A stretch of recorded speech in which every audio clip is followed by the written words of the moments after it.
We're going to go ahead and get started today. I wanted to welcome all of you to our very first virtual field trip. I have Stephanie here with me who will be leading the tour. As you can see behind her, she has our infamous wagon that we usually take you around on the farm with. So we'll just be riding along and showing you everything virtually today. Like I said, we're so happy to have you. We are currently at the University of California Desert Research and Extension Center. That's a long name, but what we do at the Desert Research and Extension Center, in addition to having the Farm Smart program, where we teach all of you about where your food comes from, we actually have scientists and researchers who study agriculture. Agriculture is a big word, but it is the science of farming. So that means growing the crops and the food that we eat, as well as raising animals to provide us with everything that we need in every part of our lives. So Miss Stephanie is actually going to lead us in an activity. Oh, before she leads us in our activity, I wanted to tell you how old we are. So our Research Extension Center is in Holtville, and we have been here since 1912. So I have some big numbers there. This is the year that we are in right now, 2020, minus 1912. Anybody guess how long that is? Let's see our chat box. Stephanie, you know? What do you think it is, Stephanie? Let's give some kids a chance. Oh, I gave it away. 108 years old. So we've been around a long time studying agriculture. And we're going to talk about why that's important today, because agriculture, like I said, is growing the food that we eat and raising the animals that we need for almost every part of our lives. All right, Stephanie, do you want to lead us in our first activity? I will. Good morning, everyone. So glad to have you. Welcome to Farm Smart. So we are going to teach you 5 words that all start with F that tell us really everything that agriculture encompasses. So the first one is going to be food. You know, we grow a lot of food in part of agriculture, so much food that we grow here in Imperial Valley. So the first thing we're going to do is make a motion with our hands like we're eating a sandwich. So everybody put their hands together and take a big bite and say food. Food. Awesome. The next thing that word is going to be fiber. Now, fiber is plants that we use to make our clothes, to make a towel, to make a sheet. It might be also the skins of animals or hairs from animals like wool and leather. So you're going to pick up your shirt like this and you're going to say fiber. You ready? Fiber. All right. The next one's going to be flowers.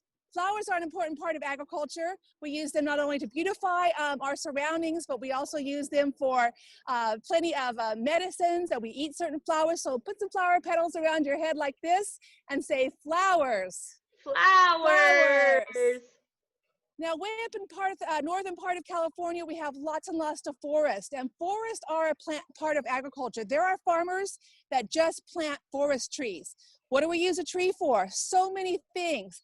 To build a house, to make furniture, to make a piece of paper, to make a pencil. So put your hands in a triangle on top of your head, and we're all going to say forest together. Ready? Forest. And the last word is going to be fuel. So fuel is a part of agriculture. What is fuel? Well, fuel is as energy, as gasoline, it's propane, things that we use to run engines and machinery. And so farmers will grow plants in order to make into fuel. So you're going to pretend like you're driving a car, put your hands together on the steering wheel, and drive that car back and forth. Let's all say fuel together. Ready? Fuel. Awesome. So let's put those 5 words together that tell the story of California agriculture. Ready? Here we go. Food, fiber, flowers, forest, and fuel. Awesome. Well, we are going to get on our wagon now, and we are going to head out around our farm, and we're going to make some stops along the way to learn more about what we are doing here. Now I'm going to be on the wagon, so it might get a little bumpy sometimes, but we're going to do the best we can to give you a smooth ride here. All right, I'm ready whenever you are. And Mr. Davis, my driver. So here at our farm, we have 250 acres. Let me turn my camera around. There we go. We have 250 acres. Does anybody know how to describe an acre? An acre is how we measure land. An acre is about the size of a football field. So if you put 250 football fields together, that's how big our farm is. Now, even though we're 108 years old, we don't have any really buildings here that are 108 years old. We have our offices over here. We have some greenhouses way in the back. We have places here, different parts of the United States or even other parts of the world, and they'll come and stay here for a while to learn and do their experiments. So they'll stay in some of these houses or dorms that we have here. One time we had a researcher from China come. He stayed here for a whole year with his family, and he was studying in the feedlot and learning about cattle. So that's what we have in the dorms here. All right, now over here, they made we have a comment that is a lot of football fields. 255 acres is 255 football fields. It is. So every farm's going to have a lot of equipment. So the equipment on the farm helps the farmer to be more efficient, and it helps him to do his job easier and faster. So this is a really cool machine. It's a transplanter. People sit on it, and the tractor pulls it, and they're able to put the little plants in the ground. And we also have some types of generators here, and we have lots of huge disc, and we have also plows and rakes to rake the hay. So equipment helps farmers do their job more efficient out of the field, hopefully today. And as we turn the corner here, let me get back on my screen here. Hold on. You see me, Miss Stacy? There we go. All right. So more of our equipment here. They can put seeds into these machines. And so the seeds go into the machines, and then they drop them down into the beds that are out in the soil. And we are kind of making a sharp turn here, so I'm hanging on. But we're going to be approaching over here our laboratory. We also have a laboratory here. And what the scientists will do is they will bring samples of soil. They will bring samples from the feedlot, maybe some flesh or blood samples from the cattle. They'll take plant samples, they'll take water samples, and they'll bring them over here to our laboratory and be able to take them inside. There's all kinds of microscopes in here, and there's equipment to weigh, and all kinds of scientific things that they can do to figure out if their experiments are working or not. Now that's important to figure out whether or not your experiment is working, because you want to have a good result, or even if you don't have a good result, even if you fail, you know that something's not going to work, and that's part of science. So some of the things that we've done here that have been a good thing in science are things like developing new crop varieties and helping farmers save water. Now, I want to talk a little bit about the weather. We're heading up to our weather station here pretty soon. We're going to see it as soon as we get around this corner. And the weather is very important because a farmer needs to know what the weather's going to be.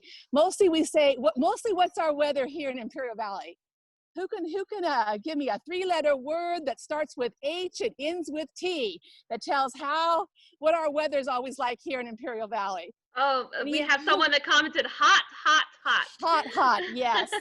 So weather is so important, and that brings me to talk a little bit about seasons, boys and girls, because seasons are important in growing food, because if it's too cold, certain foods can't grow. If it's too hot, certain foods can't grow. So on the weather station, that's that green grass that you're seeing there. It looks just like a field of grass, but there's actually instrumentation on there that will give us readings about the temperature, but not only how hot it is, but also things like the evaporation. How fast does the water leave the plants and the ground? What is the transpiration rate? Transpiration is how much water is moving through the plant. They might want to know respiration rates also on plants. So a farmer needs to know more than just the weather. He needs to know about all those transactions that are taking place within the plant in order to know how to water his crop and how much water to put on it. Because if you put too much water, that's not good for plants. And who knows what happens if you don't put any water? What happens if you don't put any water on a plant? Huh? Any answers there? Someone just commented it dies. Yeah, it dies. So plants do need water. If you're studying boys and girls about what plants need to grow, water is a very important one, as well as sunshine. And so that's important because we have a lot of beautiful sunshine here. Now we're headed up to our feedlot on this side. A feedlot is a place where we house our cattle. And I'm going to talk about these empty fields in just a second. But let's move on up to the cattle. Got a really good driver today, trying to keep it nice and steady for us. Now when we get up here to the feedlot, we'll let you know that here in California, California is the #1 dairy state. Oh, just a second here. California is the #1 dairy state. That means we produce more milk than any other state in the whole United States. And Imperial County, we have the #1 ag commodity, or the #1 ag thing that we grow here is cattle. And it's been that way for over 60 years. Cattle has always been the #1 commodity. And we have a special kind of cattle that we mostly raise here. It's a black and white one. Have you seen black and white cattle around here in Imperial Valley? Does anybody know what kind of cattle that is? Cattle are in different breeds, and this black and white one does really, really well here in the valley. And we're gonna stop up here in a second. I'll be able to get up close. But I do want to remind you that next Friday at 9:30, we're going to be having a special tour of this whole feedlot here. We're going to go way back there in the back where they make the feed. We're going to talk to one of our scientists that works here with the cattle, and she's going to tell us all kinds of information about raising cattle here in Imperial County. So I'm going to hop off the wagon here and get an up close Stephanie, while you're hopping off, we had a comment I thought was very interesting in the chat box. They're talking about, when you were talking about growing your own food, there is a student that was growing their own plant in water. So I just wanted to make a comment that there are farmers that grow in water. It's called hydroponics. So they have a special way of growing their food. And there are also farmers that use fish, and that's called aquaponics. So exactly. It's a very interesting type of farmer. So if you want to learn more about that, just let your teacher know, and maybe that's something we can explore in a future field trip. All right, I am up close and personal with these cattle here. Has anyone given me an answer as to what kind of cattle these are, these black and white ones? It's a hard word. It's called Holstein. Holstein cattle do really well here in the valley, and these cattle are used for beef. They come in here when they're about 200 pounds, just little, starting to have feed. And this is what we use to have beef products, our hamburgers and steaks and those types of things. So next week, we won't talk too much about that because I do have a question in here. You know, where do cattle rank in Imperial Valley commodities? I'm going to tell you, number one. Number one. And this is for a very long time. Cattle has been #1 in Imperial County. And we're saying cattle. The cattle behind Stephanie are not cows. Cows are females. These cattle that are behind Stephanie are all male, and they're called steers. So these are steers that we use for beef or for food. So these are steers that are grown on a feedlot, and they are for beef production. In 2 weeks, we're going to visit a dairy where they have cows, where it's dairy production. Dairy production means it's farmers that are growing cows or raising cows so that we can make milk, or they can make milk that we can give to the store. So we're going to learn all about dairy production in a couple weeks. What we just visited is the feedlot where they have beef production, and we'll learn more about that next week. Now, we're coming up on a real bumpy road here, but we're going to wait to one of our friends here. We always wait to our friends on the farm here. So we're coming up here to a fruit orchard that we have, or a fruit grove. And I'm going to ask you in a few minutes to tell me why this particular product is a fruit. But these are going to be olives that we're looking at. And one of the reasons we grow olives here in the valley is because farmers are always looking for new ways to bring in crops that will help them diversify, to grow more things. And You know, olives are a food that don't take a lot of water, and they last a long time. And you can use olives for lots and lots of different things. So we're coming up here on the trees, and I'm going to stop and get up close and so that you can see the olives. But the experimentation that we do here, sorry, my hand's in the way. There we go. The research or the science that we're studying here is coming up with a good variety. What's a good variety of olive that will grow here in the valley? We also want to look at how many trees. See how close they are together? They're spaced very close together. So we want to figure out how many trees we can get and still be efficient and effective in our farming. We're also studying the best way to water them. Since they don't take much water, we want to make sure that we don't flood the fields and waste water. So along the ground up here, we'll see some tape. It's called drip tape. And that drip tape, it actually goes under the ground.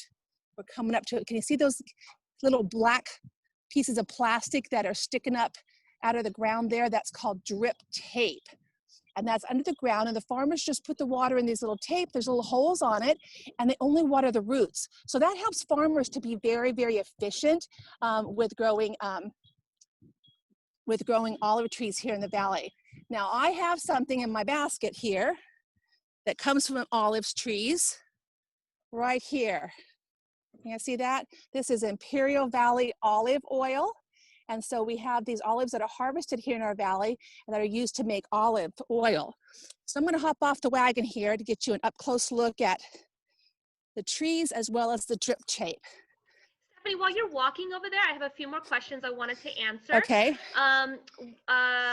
Mr. Collins is asking, how does a male cow become a steer?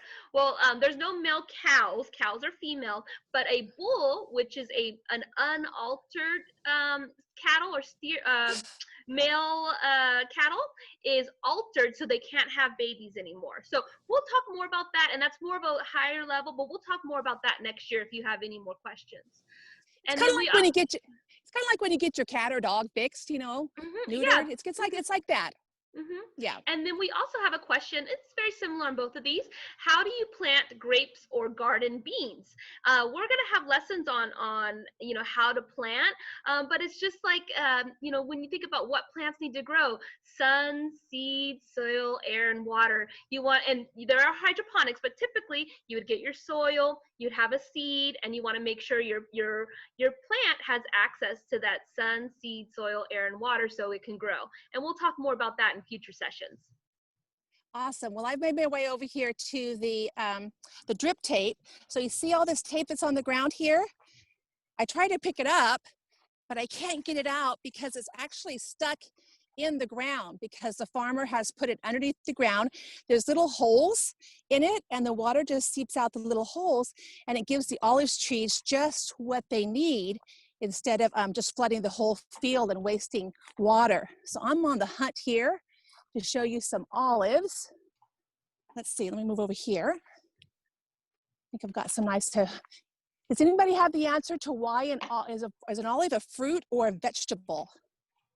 And I have disabled the chat per request from someone. So if you have an answer, go ahead and put it into that Q&A. Just use the Q&A for questions and answers. We're not going to be doing the chat like typical.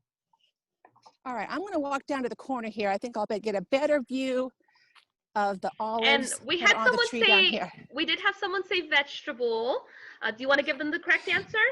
I do. I'm going to say that an olive is actually a fruit because where's the seed in an olive? Where's the seed in the olive? The seed is on the inside, so that makes it a fruit. So that is the difference between fruits and vegetables, is fruits have seeds on the inside, and olives have seeds on the insides, but fruits have seeds on the inside, and vegetables have seeds on the outside. Can you see those okay? Yeah, those are pretty small. Yeah, we can see them. And so just to clarify, these are fruits because they do have the seed on the inside. So these aren't vegetables. These are fruits. Olives are fruits, and they grow on a tree. You know, there are olive trees that last up to hundreds and hundreds of years that still produce. So I'm going to hop back on the wagon here, and we're going to move on. So next time you see those. Someone has a great comment. I have a question. Do you know if a tomato is a fruit? I know the answer. Yes, and someone answered yes. It is a fruit.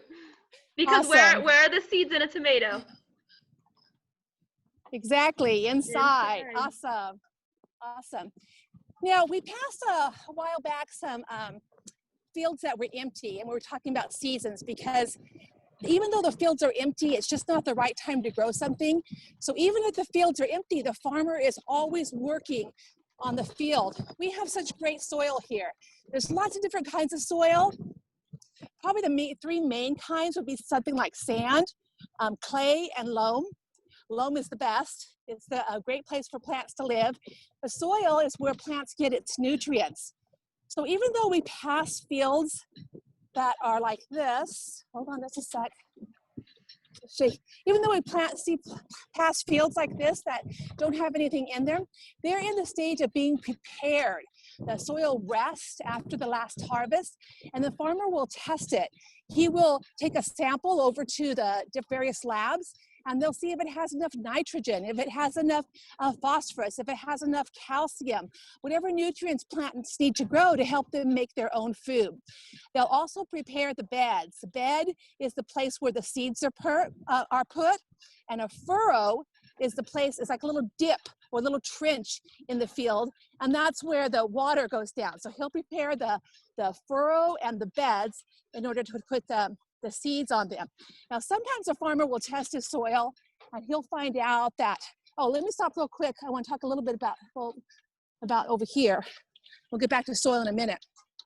So this is a hay farm across the street from our farm here. And you can see they have all their hay stacked up. We see a lot of that around the valley. This is alfalfa. We'll talk a little bit more about that in a minute. But alfalfa is food that cattle eat, and so we grow a lot of it here. About 150,000 acres of alfalfa grows here in Imperial Valley.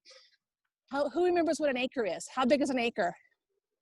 Football field. Yeah. Oh, sorry. All right, football field. So about 150 football fields full of alfalfa here in Imperial Valley. And it doesn't just stay here in California in the valley. It goes all over the world. It goes to China. It goes to Japan. It goes to Saudi Arabia. It even goes very close to us to the San Diego Zoo. So there's a lot of animals that eat alfalfa up there, and so some of our local alfalfa goes to feed some of the animals up at the zoo too. All right, so let's get back to the soil. Stephanie, speaking about, are you going to be talking about alfalfa more later in the trip? I hope so. If we have time, I will. We're going to go right by a fresh alfalfa field. Do you want to show them maybe some of your alfalfa you have now in case we don't make it? Sure, I've got a bag full of alfalfa here. Oh, it's nice and moist from harvesting yesterday. So this is the alfalfa.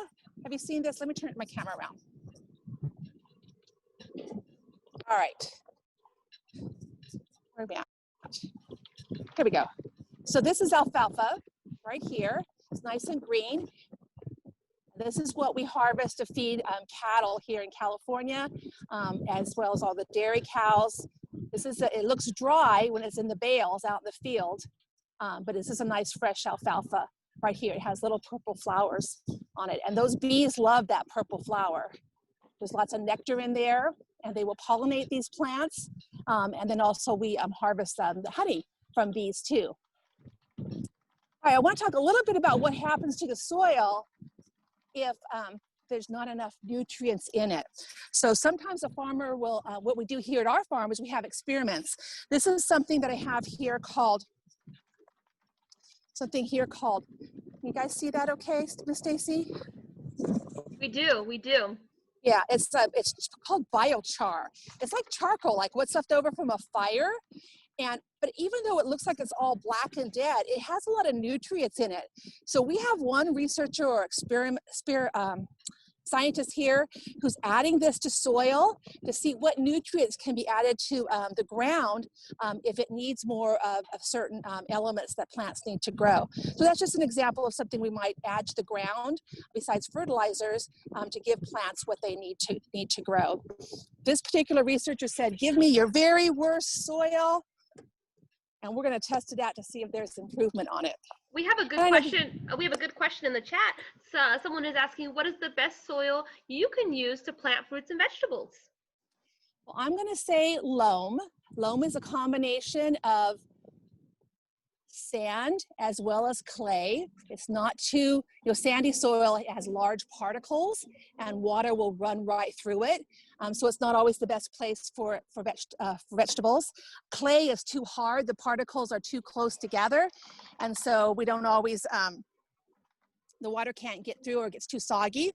So I would say something called loam. If you're using garden boxes at home, I would suggest that you go to your garden store and get something like some bag soil that's made, potting soil that's made for raised beds. Does that help?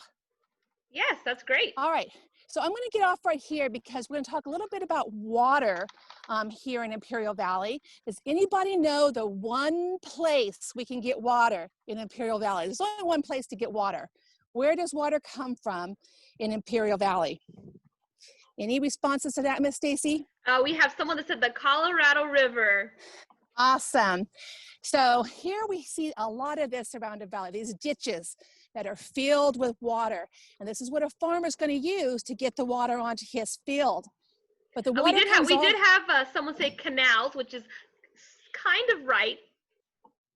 So the water has to come from the river all the way over. It starts way in the Rocky Mountains, comes down through about 7 states, and ends up very close to here, us over in Arizona and through Imperial Valley at the Imperial Dam. And it crosses into Imperial Valley through the All-American Canal. It's 80 miles long. And when the water gets close to here, it starts getting diverted into all of these canals that we have around our farm. But we still have to get the water from the canal out into the field. And there's a lot of different ways that farmers do that. One way they might do it is hook up a pump and then use these, what they call gated pipes. So here's an example of gated pipes right here. They'll hook up a pump to the end of here. And then there's these little slots here that move back and forth. And they can open and close them and line them up to the furrows. So they only run the water down where the furrows or the dips are for the plants to get water. So a lot of ground is watered that way. We also have the drip tape, which I mentioned. One way too, if they don't have a pump, they can use a siphon hose. I should have got Mr. David to demonstrate a siphon hose for us. I'm not going to do that today, but we can put this siphon hose into the pump, and the irrigator draws it out and puts the water into the field too. And then we also have something that we use called micro sprinklers. And they are very efficient in helping farmers not use a lot of water.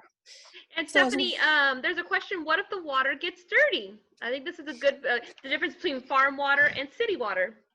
Okay, so this is a pretty dirty water here, and it's okay that we put this, it's just mostly got soil in it. There's a lot of, as the water comes from 7 states all the way up in the Rocky Mountain, it brings a lot of silt and dirt with it.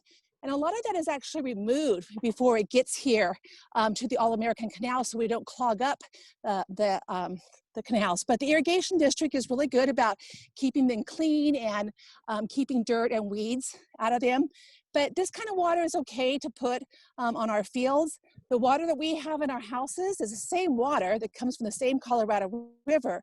It just goes through a water treatment process to make it drinkable for all of us. And then someone else is asking, why are some ditches dirt and some are cement lined? Well, that's a very good question. So we're going to head up past a dirt drainage one. So here's the main difference. The ones that are cement lined are the ones that flow to the fields for water coming into the fields. But as the water gets onto the field, water also drains. It goes way down underground, and underneath the ground, there's what we call tile lines all over these fields. And that water collects in there and runs off the field so that it doesn't get too soggy. No one wants a soggy field. There's lots of other really good purposes for tile lines, more scientific purposes, and we don't really have time to go into that right now. But that water then goes into the unlined drainage ditches. So that's water that's coming off of fields. Now, the issue with that is an environmental one. Sometimes in the water, we have some chemicals like fertilizers, pesticides, herbicides, which we need to use. We need to use that in order to have enough food to feed the world. So farmers do things like that to protect the food, but that's also can get in the water. So that goes off into an unlined drainage ditch. All of those drainage ditches flow north, to the north of our valley, and they meet up with the Alamo and the New River, and those go all the way to the Salton Sea. So those are some environmental issues that are here that we have in Imperial Valley. The good news is that we have wetlands, constructed wetlands, where the water will drain through the constructed wetlands before it goes up to the Salton Sea, and that wetlands cleans up the water and takes pollutants out of it. So that's a good thing. So we're cleaning up the farm water that is going out into the Salton Sea. So that's a good thing. And there's lots of other issues too. We should probably do a special program just on that. You know, All right, we should move on. We are at the 10:05 mark, and we have about 10 minutes left in our field trip. So as we're moving along, I'm going to allow people to raise their hand if they would like to ask questions that they weren't able to ask by typing out. And if I see something interesting out here, I'll pop on too. Yes, so farmers, usually the bigger canals are moving the water through the Imperial Valley. It starts at the All-American Canal, which is at the very bottom of our valley. And the All-American Canal is Colorado River water. So the All-American Canal brings it to Imperial Valley. And there's 3 big canals that bring it north all the way to the top end of the valley near the Salton Sea. So those big canals bring all the water. And then the farmers will have little canals that come off of those big canals. So it's all the same water. It's all Colorado River. There's just different sized canals that help move it from place to place.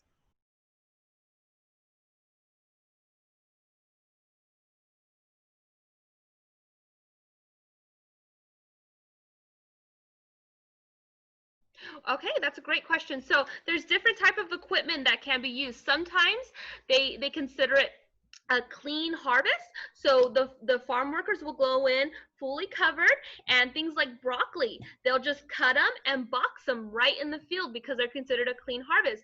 Other things will go through washes, like lettuce will go through a wash in the field, or triple wash. Triple means 3 times that it'll be washed in the field, and then some of them are bagged in the field. Yeah, there we go, there's some lettuce. And then some will be sent to another location where they'll be clean. Like carrots, they will pick the carrots from the ground, and there's actually a place in Westmoreland that their only job is to clean the carrots. They clean the carrots. Stephanie's holding up some colored carrots. We actually do colored carrot research here on our farm. Okay. Wow.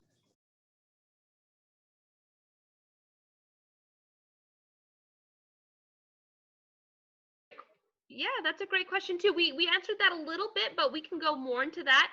So there's different ways. So farmers sometimes will just use the water that's right from the canal because it's good to use for the plants. For the city, so when we have water that comes to our faucet, the cities actually have water plants or places where they are filtering the water and making it okay to drink. Then there's other places that are called desalination plants. So in San Diego, they've created this plant. It's very expensive, but it's a desalination plant. So it's taking out the salt from the water. So it's using ocean water and turning it into fresh water that we can drink. So desalination plants are taking out the salt from the water. So that's another way you can change the water too. We are looking at some beets that are planted. These are sugar beets. We are the only county in California that grows sugar beets. And we have, a sugar beet is huge, it's big and round. What do you think we make from a sugar beet? Any guesses? Hope everybody's saying sugar, exactly. So we have speckled sugar up north toward Brawley. And we are able to take all the sugar beets there, they cook them and press them, and thousands and thousands of pounds of sugar comes out of the sugar beet harvest. And they send all that sugar to bakeries and to various places around the bakeries and stores and places that make cereal is where all that sugar goes. So I'm going to try to get really up close here so you can see the plants. These were started from seed. They still usually plant sugar beets starting in about right now, September, mid-October, and they could be in the ground as long as 6 to 10 months even before they're harvested. But we usually harvest here starting first part of April and then throughout the summer. And I have, cool. While you're getting to the plant, I'm gonna allow the next person that has their hand raised to unmute themselves.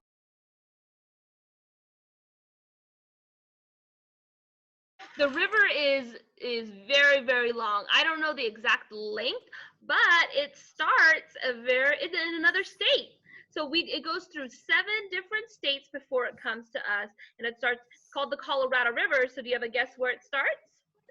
Yeah, it's a very, very, very big lake that starts all the way up in Colorado and travels through 7 different states before it gets to us, and we're the very end of the lake here.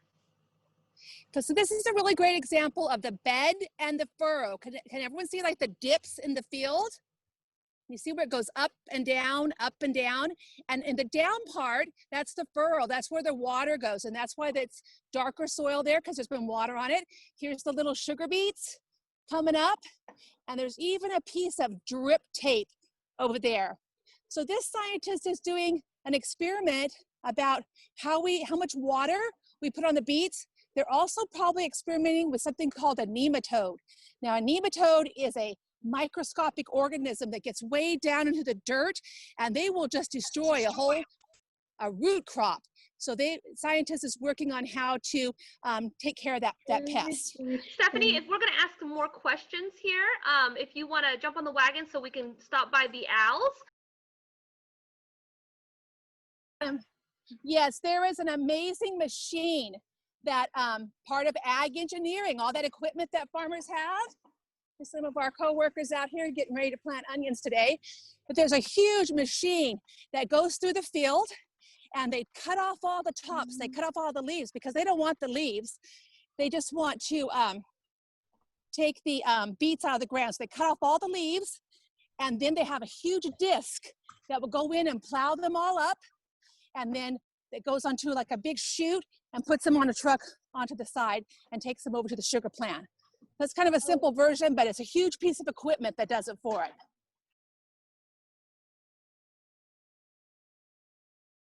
That's a great question. So there's different things farmers do. If something is left in the field and it dies, then what they'll do is they'll disc it under, and it's good for the soil, and it basically helps to put nutrients back into the soil. Or sometimes farmers will send sheep in to graze and eat whatever's left in the field. So between like October, November until February, March, there's over 150,000 sheep that come to Imperial Valley to help eat away at some of those plants that are left in the field. So hey, that's a field trip, Miss Stacy. All right. So here's some alfalfa, nice green stand of alfalfa before it gets baled. And I'm going to move to this part of the wagon because we are going to be able to hopefully see some burrowing owls. We're going to have a field trip about burrowing owls coming up on October 23rd. So make sure your teachers or yourself sign in for the one at 9:30 with the burrowing owls, and we'll be up close with them. So we just kind of wanted to wrap up here. I want to thank you again for joining us and just kind of come to some conclusions. That's what we do in science. We come to conclusions. So what does all this research mean? What does all this science mean? Well, we've learned so far that you can save water by using things like drip tape, by using subsurface, going under the ground with your water instead of flooding the field. We've learned that testing the soil is so important, that sometimes we have to use special natural additives to soil in order to make it better. We've also learned that from research here on our farm that we can come up with new varieties, things that grow here well. This is something called asparagus. I love asparagus. This is grown from a seed called UC 157, and that seed was developed here on this farm, and it's the most widely planted market asparagus in the world, even to this day. We've learned that research is important on colored carrots. Has anyone ever eaten a purple one before? Through research, we've discovered that purple ones have a different nutrient than a yellow one or an orange one. And so we're learning ways to make colored carrots more nutritious as well as more marketable, so people will buy them and get more nutrition. Here's another fun food right here. An artichoke. We have a fun picture in FarmSmart of one of our students who came here, and she's using it like a microphone like this. But artichokes are really good. At the end there's some like meaty flesh that we eat, but the inside, the heart, is really good. And it's a thistle, which means it has lots of thorns. But here on this farm, through testing and variety and experimenting and investigation, they have learned how to grow an artichoke without thistles or thorns. It's called the spineless artichoke, developed right here on this farm. So lots of things we've learned about today as far as agriculture in our Imperial Valley. Remember the 5 F's. Next time you go to the grocery store, look for your favorite foods, find out where they're grown, and look around our valley to see if they're grown here. Bye.